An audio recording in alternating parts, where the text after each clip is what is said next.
Buongiorno, greetings and welcome to Critic Reviews, where I review ponies for your perpetual enjoyment. Families can be a little awkward sometimes.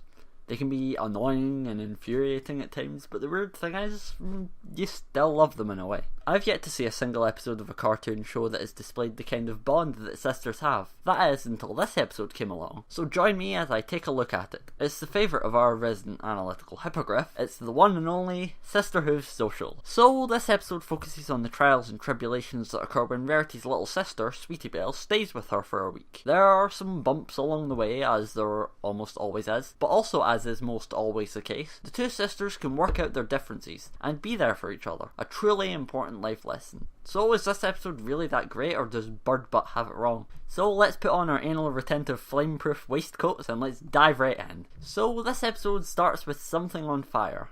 Sweetie Belle, are your circuits on the fritz again?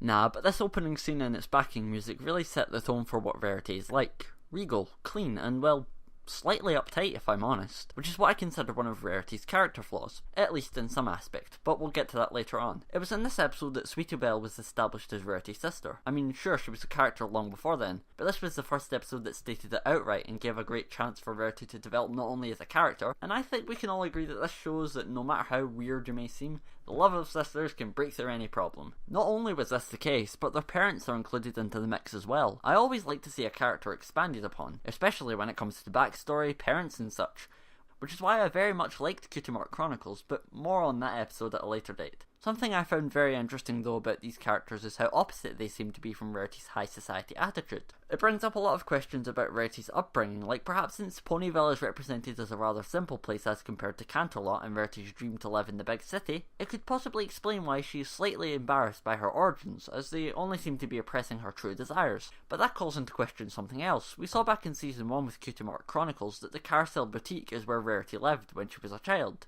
Maybe Rarity's mother was a fashionista, which is why the place looked the way it did, and she was raised to be the same way, and her father was the simple one. Of course this is only speculation, but be sure to put a comment down below to tell me just how wrong I am. Not only does Rarity's high society attitude cover her professional life, it unfortunately seeps into her personal life and affects the relationships with those she's closest to, i.e. Sweetie Belle. And the way Rarity works is that she most often works alone in whatever she's doing because she has a way of seeing things that not everyone else does. In fact, part of the reason why I don't allow anyone to work on my videos, and I never will, is that I don't trust anyone else to make my videos the way I want them to be made. Whether that be detrimental to the quality of my content is yet to be seen. Sweetie Belle as a character in this episode is equally relatable, as I am the youngest of 5 children, and as such they didn't usually have the time or desire to think about, well, me. While this may sound selfish, and thinking back on it, it really kind of does. I can't help but feel connected to Sweetie Belle by this, having to do almost everything on your own, feeling a disconnect with your family like this. I don't know, but I think the appeal of this episode is pretty self-explanatory. The characters are all portrayed in a realistic and consistent way with the respective characters, and it gives us a really believable conflict. This episode